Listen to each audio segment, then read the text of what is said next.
Russia has amassed 100,000 troops near its borders with Ukraine, leading to grave international concern and to several The high-stakes meeting today between the top diplomats of the US and Russia over the standoff along the eastern Ukrainian border between... Olá e sejam bem-vindos a mais um episódio do canal Dividendos. Nas últimas semanas temos assistido a um escalar da tensão entre a Rússia e os países da NATO, referente a uma potencial invasão da Ucrânia. A situação é um dos conflitos mais debatidos e que se associa à crise energética que a Europa atravessa, com os preços da energia cada vez mais altos. Mas o que realmente está por detrás deste contexto de guerra? Como é que isso tem afetado os preços do gás natural e do petróleo? Como é que responderão os mercados a uma potencial invasão? E como é que os países europeus se encontram tão dependentes de um país como a Rússia? Bem, hoje vamos responder a todas essas perguntas.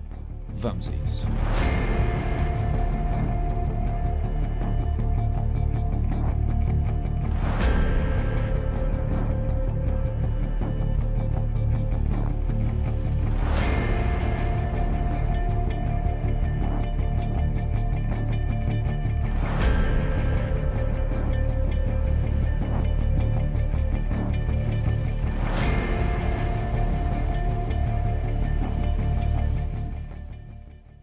Todos já ouvimos ou lemos sobre o facto da Rússia, em outubro do ano passado, ter começado a colocar tropas e equipamento militar junto à fronteira ucraniana e que até hoje conta já com mais de 100 mil soldados. Como não era conhecida uma razão oficial, começaram a circular suspeitas de uma potencial invasão da Ucrânia, especialmente pelos Estados Unidos. A meio de dezembro, o Ministro de Negócios Estrangeiros comunicou uma série de exigências, entre as quais duas muito importantes. A primeira era que a Ucrânia fosse proibida de se juntar à NATO. E a segunda é a redução da presença militar da NATO em países do leste europeu. Isto significa que a Rússia vê como uma ameaça todas as adesões, feitas até 97, pelos países do leste europeu. Acreditam que o crescimento da organização é uma forma de isolar e condicionar a Rússia. Além de que a Ucrânia e a Bielorrússia formam uma barreira de entrada geográfica importante do solo russo. Reparem no que o presidente da Rússia tem a dizer sobre o tema. В этой связи мы ясно и четко дали понять, что дальнейшее движение НАТО на восток неприемлемо. Ну чего здесь непонятного? Мы что ли ставим ракеты рядом с границами Соединенных Штатов? Нет. Это же Соединенные Штаты своими ракетами пришли к нашему дому. На пороге нашего дома находятся уже. Ну разве это какое-то избыточное требование? Не ставить больше никаких ударных систем у нашего дома. Ну чего здесь необычного? Para quem não sabe o que é a NATO, é uma aliança militar formada por vários países que acordaram em proteger-se mutuamente em caso de agressão externa. No final de 2013, o presidente da Ucrânia rejeitou um acordo para a adesão à União Europeia e uma grave crise política instalou-se no país. O povo dividiu-se em manifestações pró e anti-Europa que acabou com uma instabilidade social que a Rússia aproveitou. Em março de 2014 invadiu a península de Crimeia e fez um referendo para saber se o povo estava ou não interessado em tornar-se parte da Rússia, o qual respondeu que sim. Mas não se fica por aí. Em junho, um voo comercial da Malaysia Airlines foi abatido por um míssil russo e morreram as 298 pessoas que iam no avião. Isso deveria ser suficiente para gerar um conflito armado, mas tal não aconteceu. E por que será? Por que razão não aconteceu nada à Rússia ou à Ucrânia? Por que é que a União Europeia não reagiu? Bom, eu não considero que mover 4 batalhões para a Estónia, Letónia, Lituânia ou Polónia fosse uma resposta apropriada ao incidente, ou que uma série de sanções dos Estados Unidos a meia dúzia de diplomatas russos fosse mudar alguma coisa. E é aqui que a questão começa a tomar contornos interessantes. A Rússia é o segundo maior produtor de gás natural do mundo e, para aqueles que não sabem, os países da União Europeia estão altamente dependentes da energia que vem da Rússia, nomeadamente gás natural, petróleo e carvão. E essa energia chega maioritariamente através de oleodutos ou gasodutos que passam pela Ucrânia, Bielorrússia e pelo Mar do Norte. Ora, os países por onde esses oleodutos ou gasodutos passam recebem uma comissão sobre o volume de matéria-prima transportada. O caso da Ucrânia, só no transporte de gás natural recebe 3 mil milhões de dólares por ano, o que representa sensivelmente 2% do seu PIB. Este valor tem vindo a diminuir porque a Rússia tem enviado cada vez mais gás pelo gasoduto Nord Stream no Mar Báltico diretamente para a Alemanha, que depois revende a outros países ou simplesmente usa para consumo interno.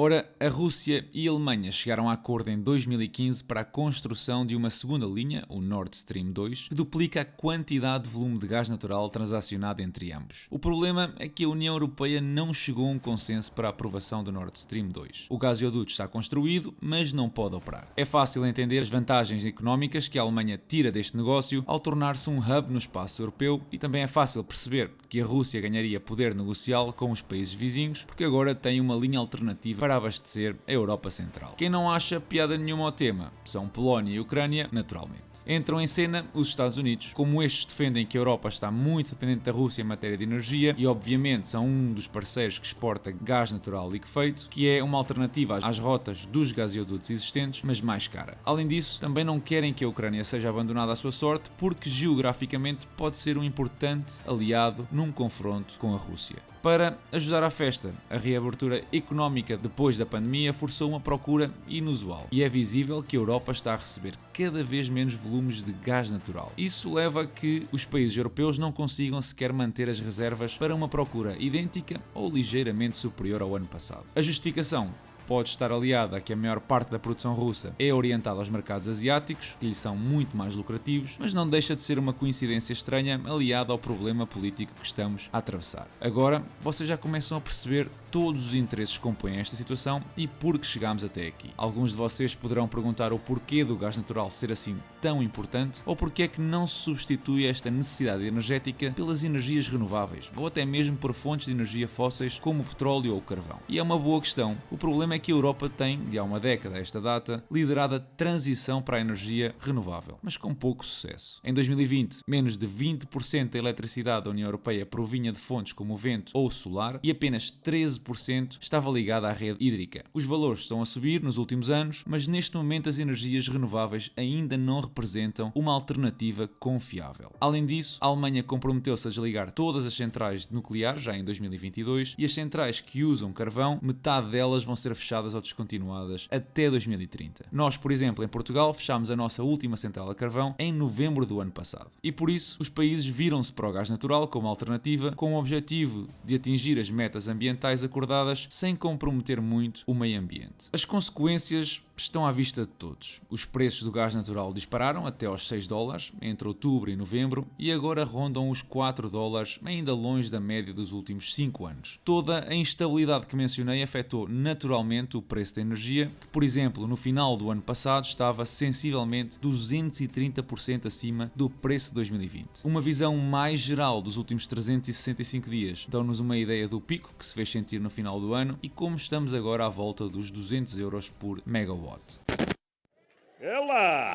E como a energia é a base de toda a dinâmica de produção industrial e económica, se os preços da energia sobem, tudo o que depende da energia para ser produzido vai naturalmente subir também. Ou seja, não é só a fatura da luz ou gás que ficou mais cara, ir ao supermercado também. Assim, é com alguma naturalidade que vemos o barril de petróleo a subir também para os quase $90 e se se chega a produzir um conflito na situação da Ucrânia, então o barril de petróleo vai chegar facilmente aos $100 e lá teremos nós gasolina a €2,5 o litro. Com o passar do inverno é normal que os preços do gás natural baixem e os países aproveitem para preencher as suas reservas. Mas se o braço de ferro com a Rússia continuar, vão ter de gastar mais do seu bolso para importar gás natural líquido de países como o Qatar ou os Estados Unidos. E assim é como uma situação geopolítica a mais de 4.000 km de distância tem o potencial para afetar o nosso dia-a-dia. Esta semana os índices apresentaram recuperações superiores a 2% naquilo que tem sido um dos piores inícios do ano de sempre para o S&P 500. Como foi a semana de reportes financeiros, algumas empresas anunciaram aumentos de dividendos. O banco Wells Fargo aumentou o dividendo em 25%, o que apesar de estar longe do dividendo que pagavam antes do início da pandemia, mostra algum compromisso em atingir esses valores rapidamente. A Intel também subiu o dividendo em 5%, a Archer Daniels Midland